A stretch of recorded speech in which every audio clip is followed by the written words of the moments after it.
नमस्कार। आज बात करते हैं पदार्थ के दिल में छिपे एक बहुत बड़े रहस्य की और उस शानदार वैज्ञानिक की जिसने इसे सुलझाया। ये कहानी हमें ब्रह्मांड की कुछ बहुत ही बुनियादी लेकिन हैरान कर देने वाली सच्चाइयों तक ले जाएगी। तो सवाल ये है कि आखिर ब्रह्मांड में कुछ नंबर जादुई क्यों होते हैं? क्या है ऐसा जो कुछ अंकों को इतना खास, इतना मैजिकल बना देता है? ये वो सवाल था जिसने दशकों तक फिजिक्स की दुनिया को उलझाए रखा। और ये हैं वो नंबर 2, 8, 20, 28, 50, 82 और 126। फिजिसिस्ट्स ने देखा कि ये अंक बार बार सामने आ रहे थे, लेकिन शुरू में किसी को समझ नहीं आया कि ऐसा क्यों हो रहा है। ये सिर्फ नंबर्स नहीं थे, ये एक बहुत गहरे राज की तरफ इशारा कर रहे थे। ठीक है, तो चलिए इस रहस्य की तह तक चलते हैं। सबसे पहले ये समझना होगा कि आखिर ये अजीब फिनोमेना, ये अजीब घटना थी क्या? मतलब ये मैजिक नंबर्स हैं क्या भला? तो ये मैजिक नंबर्स असल में प्रोटॉन या न्यूट्रॉन की वो खास गिनती हैं जो किसी एटम के न्यूक्लियस को यानी उसके केंद्र को बहुत ही ज़्यादा स्टेबल और मजबूत बना देती हैं। सोचिए, ये कुछ कुछ केमिस्ट्री की नोबल गैसेस जैसा है। जैसे उनके इलेक्ट्रॉन शेल्स भरे होते हैं और वो एकदम शांत रहती हैं, वैसे ही ये न्यूक्लियस होते हैं। इन्हें तोड़ना लगभग नामुमकिन होता है। तो अब ये तो पता चल गया कि रहस्य क्या था। अब बात करते हैं किसने इसे सुलझाया, यानी उस साइंटिस्ट की जिसने आखिरकार इस गुत्थी को सुलझा ही लिया। तो ये हैं मारिया गोएपर्ट-मायर।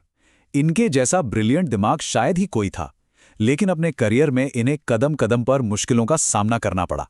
सोचिए, भाई भतीजावाद के नियमों की वजह से उन्हें यूनिवर्सिटीज में बिना सैलरी के एक स्वैच्छिक प्रोफेसर के तौर पर काम करना पड़ा, जबकि उनके पुरुष साथी फुल फ्लेश प्रोफेसर थे। और मजे की बात यह है कि मेयर जानबूझकर इस पहेली को नहीं सुलझा रही थीं। अरे वो तो एक बिल्कुल ही अलग कॉस्मिक प्रॉब्लम पर काम कर रही थीं कि दुनिया में ये सारे एलिमेंट्स बने कैसे। और तभी उन्होंने एक अजीब चीज नोटिस की।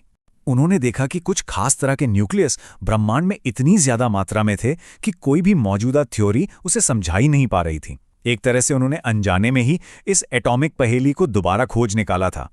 तो सवाल यह है कि साइंटिस्ट के हाथ क्या सबूत लगे थे। चलिए उन सुरागों को देखते हैं जिन्होंने ये साबित कर दिया कि ये नंबर्स सिर्फ एक इत्तेफाक नहीं थे। और सबूत कह सकते हैं हर तरफ बिखरे पड़े थे। जिन न्यूक्लियस में प्रोटॉन या न्यूट्रॉन की गिनती जादुई होती थी, वो यूनिवर्स में कहीं ज्यादा पाए जाते थे। उन्हें तोड़ने में बहुत ज्यादा एनर्जी लगती थी। और तो और उनके स्टेबल आइसोटोप्स यानी स्थिर रूप भी कहीं ज्यादा थे। ये सारे सुराग एक ही तरफ, एक ही सच की ओर इशारा कर रहे थे। इसका एक जबरदस्त एग्जाम्पल है टिन। इसके न्यूक्लियस में होते हैं 50 प्रोटॉन, एक मैजिक नंबर। और नतीजा, टिन के पास है पूरे 11 स्टेबल आइसोटोप्स। ये पीरियोडिक टेबल में किसी भी दूसरे एलिमेंट से ज्यादा हैं। ये अपने आप में इस बात का पक्का सबूत है कि 50 का नंबर कितना स्टेबल है। लेकिन कहानी में यहां एक ट्विस्ट आता है।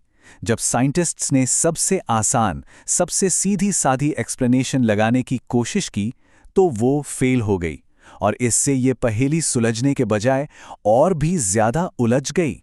देखिए, साइंटिस्ट ने सबसे पहले क्या सोचा कि शायद न्यूक्लियस भी एटम की तरह ही काम करते होंगे, जहां इलेक्ट्रॉन्स फिक्स्ड ऑर्बिट में या शेल्स में घूमते हैं।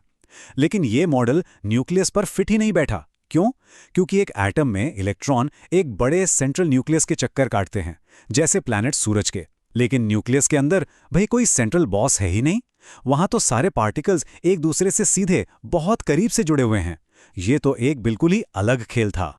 तो हुआ ये कि जो मौजूदा थियरीज थीं वो अधूरी थीं, इनकम्प्लीट थीं। वो पहले 3 मैजिक नंबर्स 2, 8 और 20 को तो सही सही प्रेडिक्ट कर लेती थी, लेकिन उसके बाद बस एक दीवार आ गई।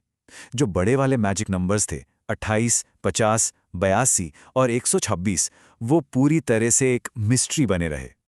और फिर कहानी उस मोड़ पर आती है, उस क्लाइमैक्स पर जहां बस एक पल की सूझबूझ ने सब कुछ बदल कर रख दिया। मेयर ने खुद इस फीलिंग को क्या खूब बयां किया है। उन्हें मालूम था कि वो एक बहुत बड़ी डिस्कवरी के एकदम करीब हैं। उन्हें ऐसा लग रहा था मानो एक जिक्सॉ पजल के सारे टुकड़े सामने बिखरे पड़े हैं। बस एक आखिरी पीस, एक आखिरी टुकड़ा मिसिंग है, जिसके लगते ही पूरी तस्वीर साफ हो जाएगी। और फिर वो मिसिंग पीस सामने आया। और आया भी कैसे? एक सीधे से सवाल की शक्ल में। मेयर के कलीग, जो खुद एक महान फिजिसिस्ट थे, एनरिको फर्मी, उन्होंने बस यूं ही पूछ लिया, क्या स्पिन ऑर्बिट कपलिंग का कोई संकेत है? बस मेयर के लिए ये एक यूरेका मोमेंट था। उन्हें फौरन समझ आ गया कि अरे यही तो जवाब है, यही तो वो चीज़ है जिसे वो ढूंढ रही थी। कहते हैं कि अगले दिन उन्होंने इतने जोश और इतनी तेजी से फर्मी को सब कुछ समझाया कि फर्मी को मजाक में कहना पड़ा, कल आना जब थोड़ा शांत हो जाओ। तो चलिए अब इस सोल्यूशन को ठीक से समझते हैं और देखते हैं कि मेयर अपने पीछे क्या लेगेसी, क्या विरासत छोड़कर गईं। तो आखिर ये बला है क्या, ये स्पिन ऑर्बिट कपलिंग? चलिए इसे आसान भाषा में समझते हैं। सोचिए, एक प्लैनेट जैसे सूरज के चक्कर काटता है, वो अपनी धुरी पर भी तो घूमता है ना? बिल्कुल वैसे ही न्यूक्लियस के अंदर के पार्टिकल्स भी ऑर्बिट में घूमने के साथ साथ अपनी जगह पर स्पिन करते हैं, और उनकी टोटल एनर्जी इस बात पर डिपेंड करती है कि उनका घूमना और उनका स्पिन एक ही डायरेक्शन में है या उल्टे डायरेक्शन में। और इसी स्पिन ऑर्बिट कपलिंग ने सारा खेल बदल दिया। इसने क्या किया कि हर एनर्जी लेवल को दो हिस्सों में स्प्लिट कर दिया, तोड़ दिया। इस बंटवारे से ठीक उन जगहों पर बड़े बड़े एनर्जी गैप्स बन गए जहां उनकी सख्त जरूरत थी। और कमाल देखिए, इन नए गैप्स ने बाकी बचे सारे मैजिक नंबर्स 28, 50, 82 और 126 को परफेक्टली एक्सप्लेन कर दिया। पहेली सुलझ चुकी थी। मेयर ने 1949 में अपनी फाइंडिंग्स पब्लिश की, और दिलचस्प बात यह है कि लगभग उसी समय जर्मनी में एक और ग्रुप भी अपने दम पर इसी नतीजे पर पहुंचा था।